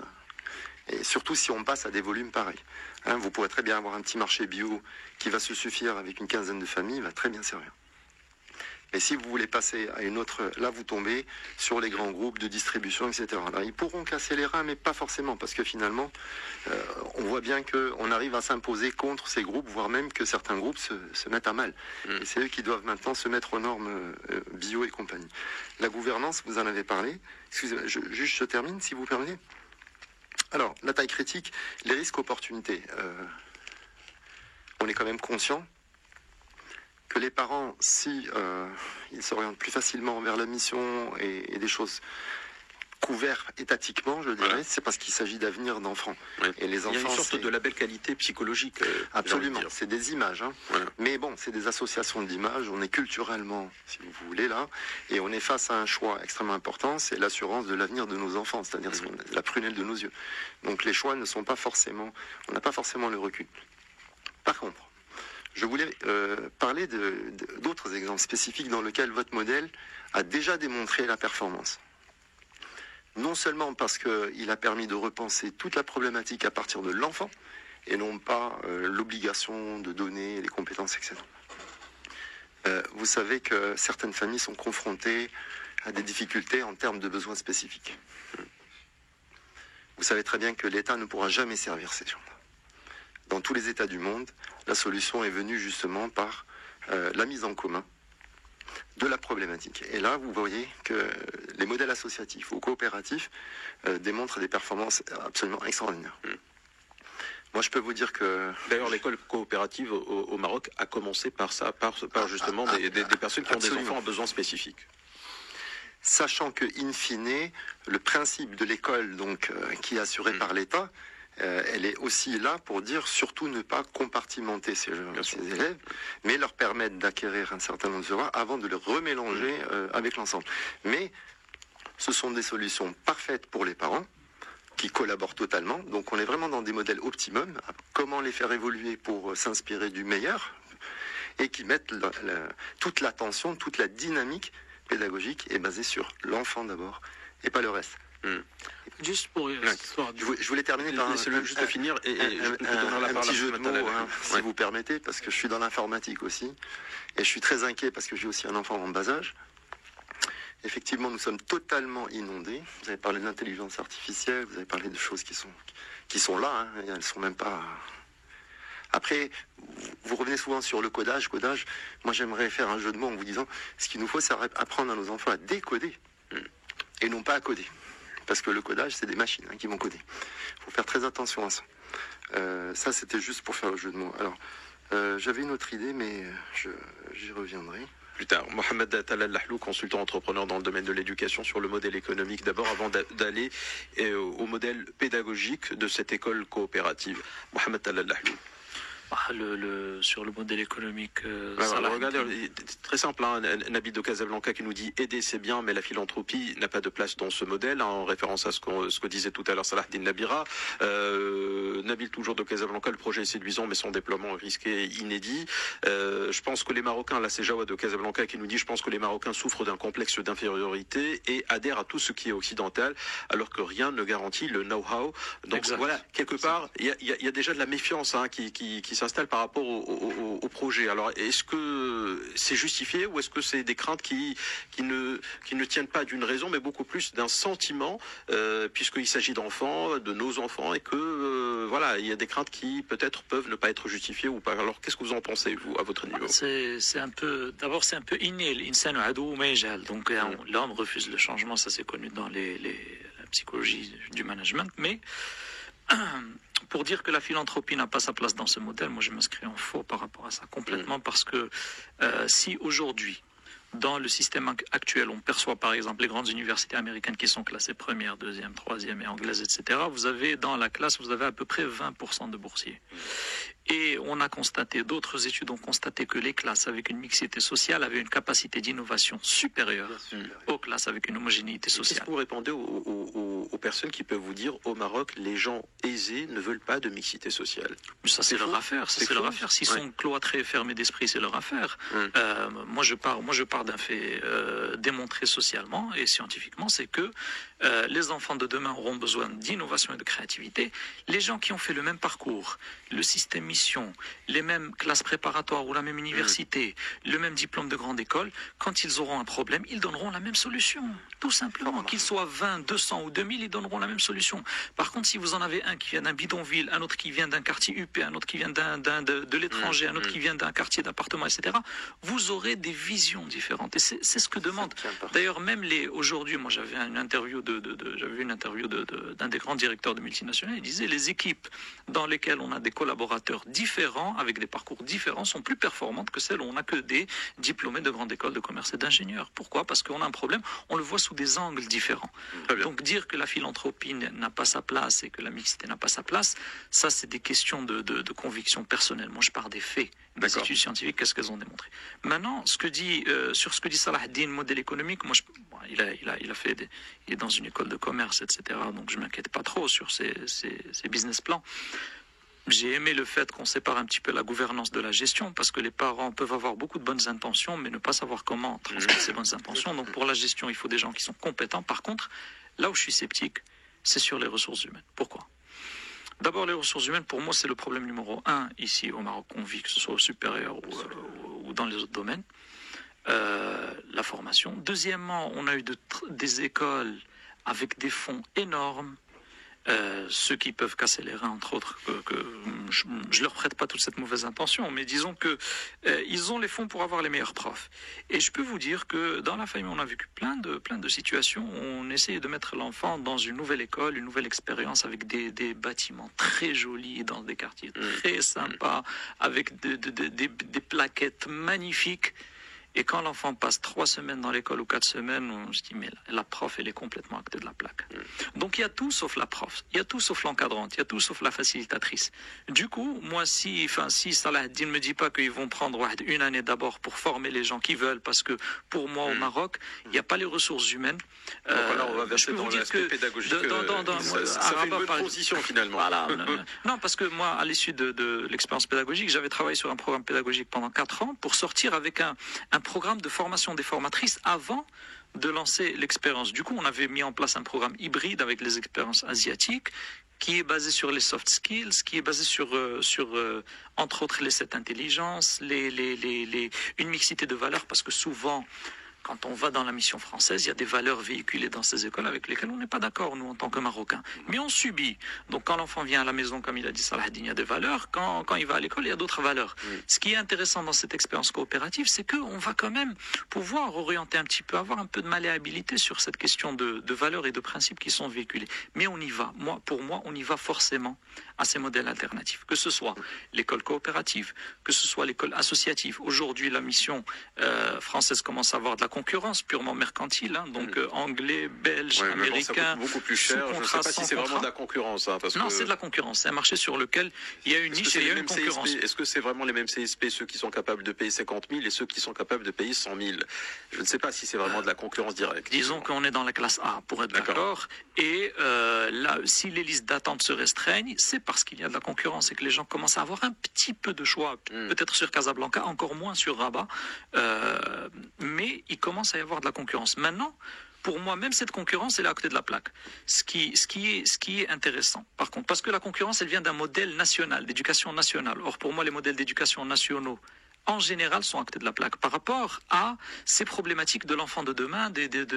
Il a parlé de l'école 42, des problématiques que l'enfant doit pouvoir maîtriser, des compétences qu'il doit avoir par rapport à demain. Aujourd'hui, on est dans le colmatage dans beaucoup de modèles éducatifs nationaux d'Europe continentale. Il ne faut pas hésiter à le dire. Même les pays, aujourd'hui, quand vous prenez la Finlande, c'était les premiers, aujourd'hui ils sont deuxièmes derrière Singapour, mais même la Finlande est en train de réformer son modèle pédagogique. Mais bon Dieu, mais on se dit, mais qu'est-ce qu'ils sont en train de réformer? Ils sont déjà les meilleurs. Ben, ils réforment. Ils réforment parce qu'ils voient déjà, ils sont dans une optique prospective. C'est exactement la chose qu'on n'a pas dans ces modèles d'Europe continentale. Mais on y va. Pourquoi on y va? Parce que les parents aujourd'hui, ils sont sur Internet, ils lisent, ils cherchent, ils étudient eux aussi, ils sont des fois bombardés d'informations, ils font le tri et ils voient que le monde change à une vitesse grand V. Si eux sont dépassés, ils ne veulent pas que leur enfant soit dépassé. Donc que ce soit l'école coopérative, l'école associative, dans plusieurs pays d'Europe continentale, le homeschooling, c'est-à-dire que les enfants étudient à la maison avec un encadrement, est reconnu, pourvu que vous puissiez prouver qu'ils aient étudié. D'accord. Un étudiant en Inde à 15 ans, il a intégré Stanford. De 0 à 15 ans, homeschooling. À 15 ans, il n'a pas attendu le bac. Il était assez intelligent à 15 ans pour intégrer Stanford. Et tout ça pour dire que ces modèles alternatifs, ils commencent à avoir pignon sur rue, même dans les pays dits industrialisé et développé. Salah Eddine Nabira, initiateur du projet de l'école coopérative El Badil. En fait, moi j'ai juste envie d'attirer l'attention, c'est que l'alternative, au-delà de l'aspect pédagogique, il est dans le modèle économique en fait. C'est que on aurait pu imaginer la situation. D'ailleurs, c'était dans les projets de M. Blumhardt, c'était les écoles en délégation quelque part. Ça veut dire qu'il allait mettre à disposition exactement gestion déléguée les bâtiments pour des privés. Nous, ce qu'on change, c'est qu'au lieu qu'on ait un capital privé, on a un collectif de parents qui se érigent en coopérative. Déjà ça, donc c'est plus ça l'originalité et qu'on veut développer des prestations à but non lucratif. Contrairement à ce qui se passe ailleurs. Maintenant, revenons à la norme. C'est bien qu'on est dans un pays, c'est que la norme va être le ministère, mais rien ne nous empêche d'ajouter des couches. On peut... Oui, mais le projet pédagogique ne doit pas dépasser 20% du projet. Oui, mais je cite encore une fois. Je cite 20%. Voilà, d'accord. Je cite encore une fois. C'est ça, il ne faut pas dépasser 20%. C'est-à-dire que c'est déjà pas mal. Voilà. D'accord. Je cite encore une fois une autre expérience qui est celle de l'OCP aussi. Oui. Les écoles en gestion déléguée par des groupes privés. La référence, ça reste le ministère, mais rien ne les empêche de faire autre chose. Et vous savez bien que l'expérience marche très très bien. Et moi, c'est encore plus rassurant. Et d'ailleurs, je l'ai dit à maintes reprises, quand on voit ce que fait ce monsieur qui est Mustafa Tarab, encore une fois, on importe ce concept d'école 1337. Moi, je dis, voilà, c'est pour ne pas que les gens n'aient pas peur, en fait. On va pas réinventer le monde. On va essayer de prendre ce qu'il y a, ce qui marche, ce qui est bien, et on va essayer d'apporter des choses. On peut se le permettre parce qu'on ne cherche pas à gagner. Ce que je comprends pas, c'est ça sera des manuels quoi, marocains, français, scandinaves, je sais pas moi. Ça, encore une fois, la problématique n'est pas celle des manuels. Non, mais c'est le programme. Mais c'est important, Mehdi. Mais c'est important, Mehdi, parce que pendant des années, donc les différentes commissions qui ont pris en charge la réforme de l'éducation ont buté sur des changements de programme et de manuel, alors que les mêmes manuels, des fois, donnent des résultats. Le manuel est le même, et des fois, ils donnent des résultats différents. Revenons même à l'éducation nationale. Il y a quelques années, moi, j'ai eu mon bac en 84 dans un lycée public, et notre lycée se portait très, très bien. Et aujourd'hui, on est en train de critiquer le manuel. Moi, ce qui m'intéresse, c'est la façon d'étudier. Vous avez un manuel, mais quand vous l'étudiez, je prends très simple les mathématiques. On va illustrer le cas, les mathématiques. Souvent, on le dit, les gens du bilingue ou du système public sont des fois meilleurs que ceux de mission. Alors prenons les cas des maths, mais la façon de les enseigner dans un programme mission, on va les enseigner en fonction de problématiques. C'est-à-dire les mathématiques sont juste un véhicule pour régler un problème. Des fois, quand on les étudie dans certaines écoles publiques, on étudie les maths pour les maths. Moi, j'avais fait une expérience quelque part j'organisais des cours de soutien gratuits. On le faisait dans l'école que je gère pour des étudiants du système public et j'avais appelé des élèves ingénieurs. Et je ne voulais pas appeler d'enseignants parce que les enseignants, pour lui, les mathématiques, c'est les annales, c'est les résultats pour que l'enfant ait 20 sur 20 l'examen. J'ai ramené des élèves ingénieurs qui sont dans des écoles de commerce. Écoutez, pas trop cher aussi parce que ça leur permettait de compléter en fait leur mois. Et je leur ai dit, j'ai envie que vous enseignez à cet enfant cette équation, le moment par exemple, à quoi ça sert? Ça sert à faire une boîte à vitesse. Et au lieu de lui faire l'équation brute comme ça, où l'enfant va la trouver un peu rébarbative, repoussante, etc., il la voyait en une animation 3D que finalement et ça donne goût. Parce que l'enfant, quand vous lui donnez goût, après il va chercher. Aujourd'hui, avec les ressources qui existent sur les jeux, ce qu'on a envie, c'est ça, c'est de créer cette envie d'apprendre. Parce que l'enfant aujourd'hui peut prendre tout seul. Vous avez cité le cas, moi j'ai lu des expériences. Au l'une, je crois, elle a eu un prix Nobel sur un documentaire. Elle a appris à écrire qu'à 13 ans. Parce que dans l'école qui a été créée par son père et sa maman, exactement, qu'ils ont intégré dans le projet, eux ne voulaient pas pousser les enfants et les laisser libres. Il n'a appris à lire, à écrire qu'à 13 ans. Et aujourd'hui, il écrit des films, des scénarios, etc. Moi, j'ai pas envie de partir pour ne pas faire peur aux gens. Nous, on va se référer au référentiel du ministère, mais on va intégrer un certain nombre de couches, mais on va être ingénieux dans la façon de faire apprendre à l'enfant. Et pourquoi on ne peut se le permettre que dans un cadre pareil? Parce que quels que soient les autres cas, ils sont rattrapés par la réalité qui est celle de l'entreprise, d'économiser, de gagner plus d'argent. Salah Denabira, sur la problématique des ressources humaines, vous répondez quoi, Mohamed Al-Ahlou, lorsqu'il vous dit qu'il vous faudra au moins une année pour recruter les professeurs et pour les former? Est-ce que vous êtes d'accord avec lui ou est-ce que c'est quelque chose que vous avez intégré dans votre business plan? Il a raison, la formation fait partie important. D'ailleurs, c'est pour ça que quand on a fait nos assumptions dans le business plan, on s'est inspiré on a intégré aussi la variable des expatriés. C'est-à-dire qu'il y aura un certain nombre de gens qu'on va ramener de l'étranger. Donc, quand j'ai dit, alors on a fait référence, le modèle, c'était certaines écoles américaines qui sont aussi en mode associatif. C'est des parents qui ont construit carrément l'école et tout ça, qui la gèrent aujourd'hui. Ils ont fait un choix concernant en fait la population cible. Nous, ce qu'on voudrait aussi, c'est que les fasse profiter les autres en fait et créer un système de solidarité sociale à côté. C'est un peu ça aussi l'objectif. Mais pour les profs, on va prendre ceux qui sont bons. La formation est une partie très importante parce qu'on parle de Montessori, certaines méthodes qui nécessitent un apprentissage. Mais après, si on n'a pas sur la place, rien ne nous empêche de les ramener de l'étranger. Je pense que vous me corrigez si je me trompe, c'est un modèle qui a été déjà fait, choisi par une école qui dispense aujourd'hui sur Casablanca un enseignement américain. Oui, exactement. C'est Darboisa, c'est une association de parents. C'est une association de parents. Ça n'a rien à voir avec le consulat américain. Non, c'est une association de parents qui ont acheté le terrain, qui ont construit exactement. Et eux. Il me semble que tout le système américain, de toute façon, est basé là-dessus. Exactement. C'est-à-dire que là, c'est pas comme par exemple l'école américaine au niveau de Californie, puisque où c'est véritablement le consulat, il y a un lien direct. Là, ce sont des parents un peu, on va dire, aisés, si vous voulez, sans vouloir choquer personne, mais voilà, un peu riches, qui ont acheté le terrain, qui ont ramené des profs, qui ont ramené un proviseur américains, etc. Et ils ont créé leur modèle. C'est-à-dire qu'ils ne sont pas contents. Enfin, c'est pas qu'ils sont pas contents. Ils ont peut-être pas trouvé chaussure à leurs pieds concernant l'offre pédagogique ou d'enseignement à la française ni à la marocaine. Ils se sont dit, vous savez quoi, on va se trouver une solution à nous-mêmes. C'est ce que veut faire, je crois. Et d'ailleurs, Mahdi, dans le scénario, parce que on a mis l'option 1, c'est de pouvoir récupérer en concession une école déjà faite. Mais l'option 2, si jamais on n'y arrive pas ou il y a un refus, c'est d'aller solliciter la ville pour un terrain et construire. Jusqu'à la solution 3, c'est carrément aller récupérer et construire et faire là. Tout ça, c'est des scénarios qu'on a prévus. Maintenant, ce qui est intéressant dans l'expérience, c'est que nous, on est ouvert et on veut pas que ça soit une école renfermée à une catégorie socio-professionnelle. On voudrait que ça soit ouvert à tout le monde, etc. Adil Touhami, président de l'association des parents indépendants.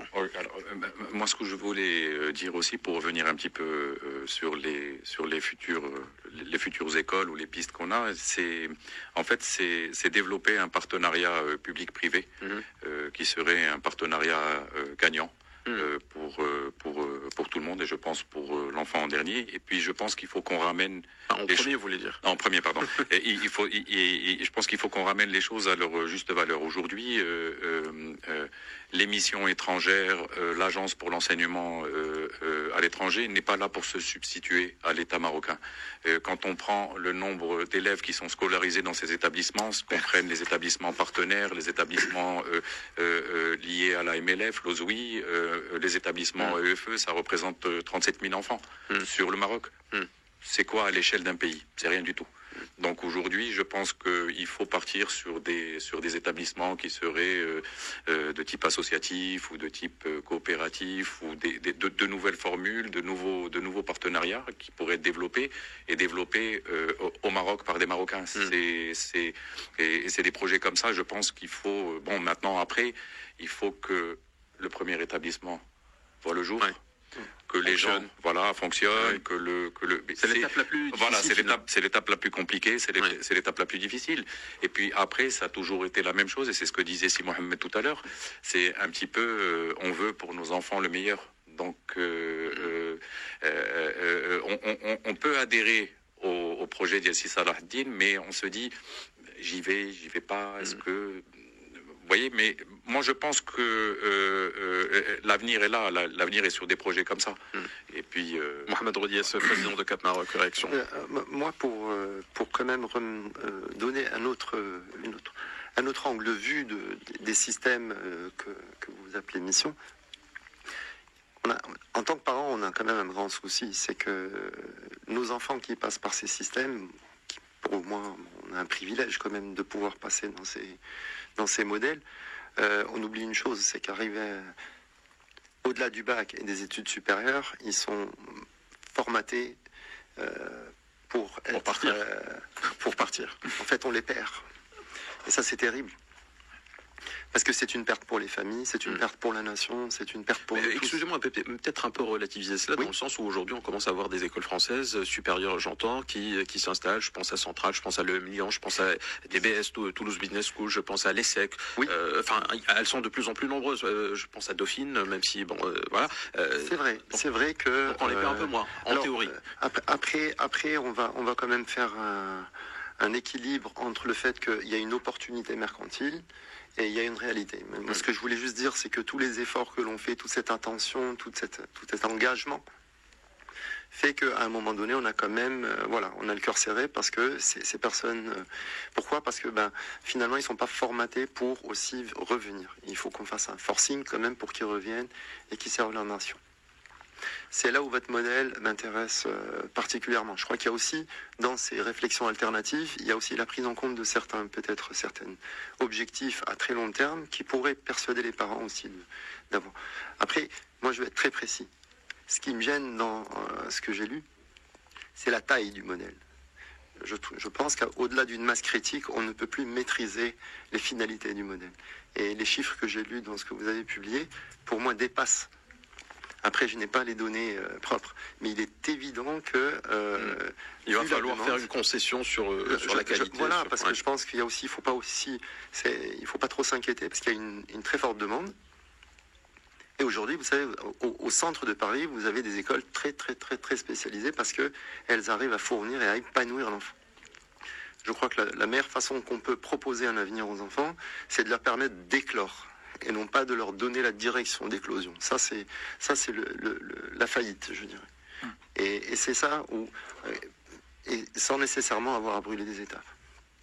Parce qu'il n'y a aucune étape finalement qui s'est imposée. Donc on ne la brûlera pas tant qu'elle s'est pas. Mohamed Al-Lahlou, consultant entrepreneur dans le domaine de l'éducation. On a parlé donc de l'école coopérative qui peut-être est une option, qui pourrait voir le jour et qui ouvrirait des pistes de réflexion et peut-être donnerait des solutions à certains parents et surtout à certains élèves. Aujourd'hui, quelles autres solutions peuvent être discutées, débattues ? Vous avez parlé de l'apprentissage à travers les MOOC, à travers Internet. Est-ce que vous avez l'impression qu'aujourd'hui au Maroc, il y a la plateforme nécessaire, suffisante, que les parents d'élèves sont suffisamment dans un état d'esprit aussi aventurier que d'aller faire de laisser leurs enfants faire leurs études, j'ai envie de dire, à partir de chez eux, puisque c'est le modèle que vous avez présenté tout à l'heure, en tout cas que vous avez évoqué. Oui, effectivement. Enfin, c'est un modèle parmi d'autres. Pour parler des modèles, je vais y arriver. Par exemple, sur le modèle pédagogique de la petite enfance sur lequel on a travaillé, il y a une mixité de plusieurs modèles centrés sur les valeurs qu'on veut développer chez l'enfant et qui seront les valeurs nécessaires et les principes et les compétences nécessaires demain. Mais je comprends l'inquiétude des parents qui sont avec nous. C'est toujours délicat de s'aventurer dans un modèle qui aura une première expérience au Maroc, en tout cas, parce qu'ailleurs on a énormément de modèles. En France, vous avez les écoles privées sous contrat, sans contrat. Il y a énormément de modèles. Les modèles d'éducation à domicile, le homeschooling, les modèles d'éducation parentale, c'est-à-dire entre une communauté de plusieurs parents. Mais il faut prouver à l'État que les enfants suivent une éducation. Ça, c'est nécessaire parce que sinon, ça devient légal, etc., etc. Maintenant, pour rebondir sur ce qu'a dit sur Oudias, pour les enfants, c'est vrai, j'ai fait mes études aussi à la mission, mais pour les enfants de la mission, on les perd pas à 18 ans, on les perd à 8 ans en fait, parce que l'esprit est déjà ailleurs, donc que vous vouliez ou pas qu'ils partent, eux veulent partir. Vous voyez ce que je veux dire? Donc ça c'est parce que c'est une culture qu'ils connaissent, qu'ils maîtrisent. Ils maîtrisent les jeux de mots de cette culture, les blagues de cette culture. Donc ils sont baignés dans cette culture. Et limite quand vous leur dites de rester à Rabat ou à Fès ou à Casa, c'est presque une déculturation pour eux de sortir dans le monde professionnel des villes marocaines plutôt que d'aller à Montpellier ou à Paris ou à Nantes pour continuer la vie. Donc du coup, c'est comme vous avez dit, il faut un forcing pour qu'ils reviennent et c'est pas évident. Excusez-moi, mais au niveau des 5e étages des banques, je veux dire, il y a toute une communauté qui se retrouve. Ça, c'est ceux qui sont revenus, mais voilà, donc ils vont pas se perdre. Au 5e étage d'une banque, ils seront peut-être à Londres ou à New York, vous comprenez, mais en étant à Casablanca. Je vois effectivement ce que vous dites. Il y a une partie qui revient, fort heureusement d'ailleurs, mais l'esprit est quand même. Enfin, ça dépend.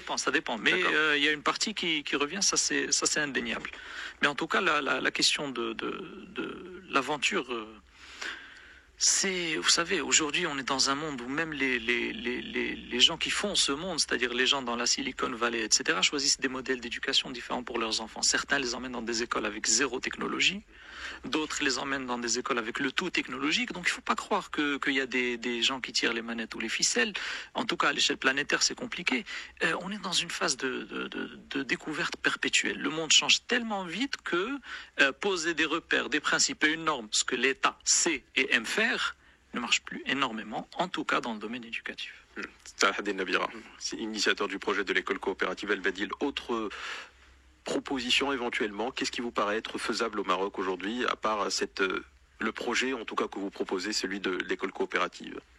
En fait, moi je pense juste par rapport à cette éducation à domicile, souvent les gens n'ont pas connaissance de certaines choses qui existent déjà. Moi par exemple, mon fils, tu dois savoir, m'a dit, donc je l'accompagne, c'est aussi un joueur, il rêve d'être joueur professionnel de foot et tout ça, et donc là aussi c'était une problématique. Vous savez, il n'y a pas de structure partout. Prenons même cette histoire de sport qui rejoint un peu l'école. Aujourd'hui, qu'est-ce qu'il y a? Il y a des clubs qui forment à l'ancienne. Il y a aussi certaines académies privées qui sont dans le business. J'étais obligé de créer toute une structure parallèle avec des coachs et tout ça. Et j'ai rencontré des parents d'enfants tennismen qui jouent au tennis et qui n'arrivaient pas, parce que le tennis est encore plus exigeant que le foot. Qu'est-ce qu'ils ont fait? Ils ont fait des inscriptions de leurs enfants par correspondance en France. Voilà, exactement. Non, mais carrément, parcours classique. Ils ont loué des classes, ils ramenaient des professeurs 15 jours, etc., pour faire des préparations quand il n'y a pas de compétition. Ils préparaient leurs enfants, ils ont réussi à avoir le bac. Après, ils ont même viré de modèle, parce qu'il y a des enfants qui étaient acceptés, une pré-acceptation dans des camps de tennis américains, ils se sont inscrits à distance sur le bac américain et les préparent d'ici. C'est-à-dire qu'aujourd'hui, il y a des... Mais ça demande quoi? Ça demande des parents entreprenants. Oui. En fait, l'alternative, c'est ça, en fait. Et présent. Notre modèle à nous s'adresse à ce type de parents. On est dans le personnalisé, là. C'est là où la masse, elle va déborder. Exactement. Non, mais c'est vrai que vous lui donnez un peu... Enfin, vous mettez de l'eau à son moulin, dans le sens où, là... Vous parlez d'un petit nombre qui est gérable, mais le projet que vous présentez, effectivement... Non, mais dit aujourd'hui à Marrakech, aujourd'hui, si vous le permettez, aujourd'hui à Marrakech, il y a une école qui face justement aux listes d'attente interminables, qui prend les enfants, qui les inscrit par correspondance à distance et qui les Aujourd'hui, prépare. il y a un modèle Voilà. très éprouvé Voilà. qui est le modèle du CNED, par Le exemple, CNED, dans ouais, lequel qui a- vous êtes scolarisé en France, mais vous êtes chez vous. Exactement. Et vous êtes Et les encadré par prépare. vos parents ou des Exact. profs à domicile. Enfin, nous, à My School, on a eu des parents qui sont venus chez nous pour demander des cours à domicile. Et quand on s'est renseigné, enfin, c'est des enfants qui suivent leur scolarité à domicile, inscrits au CNED, ils passent le bac, ils passent le Et brevet. là, carrément, Tranquillement, et parce que soit ils ont une exigence spécifique, mobilité réduite, ou bien ils veulent faire sport-études. On a un tennisman qui récemment qu'on a encadré, qui faisait le CNED. Donc c'est des problématiques, c'est un modèle éprouvé. Enfin, il n'y a pas de honte ni de tabou à penser à des modèles différents. Mais c'est juste que il faut les connaître déjà. exactement. Ouais, Et juste, circule, ouais, ça juste fait pour très mal, compléter, parce que c'est- vous avez parlé de taille, mais nous, on va rester à taille humaine. L'école, dans notre BP, le maximum, c'est 1000, et on a prévu les temps Mais 1000, c'est d'encadrement. déjà pas mal. Non, mais on Mais a prévu les temps d'encadrement qui correspondent à ça. Ça veut dire que quand je dis 1000, finalement, ça va être un professeur, pas un nombre limité, que ce soit à 200, à 300, à 1000. Combien On d'élèves va- par classe? Ça dépassera pas les 20, donc ça dépassera pas les 20. Donc, Mm. et ça, c'est des variables qu'on a justement de faire de sorte à ce que justement on n'ait pas cette Avec ou sans parure, avec Mehdi Touassi.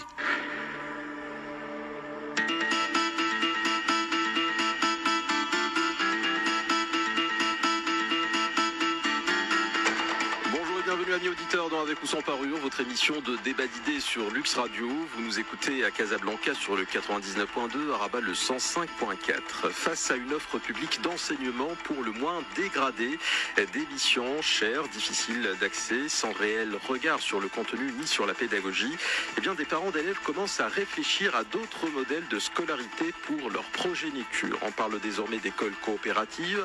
Alors de quoi s'agit-il au juste? Quelles sont les autres pistes aussi à explorer pour une scolarité satisfaisante? L'école coopérative, 2 points, une réponse à quel malaise? Point d'interrogation, c'est donc l'intitulé de ce débat. Et voici les invités qui ont accepté d'y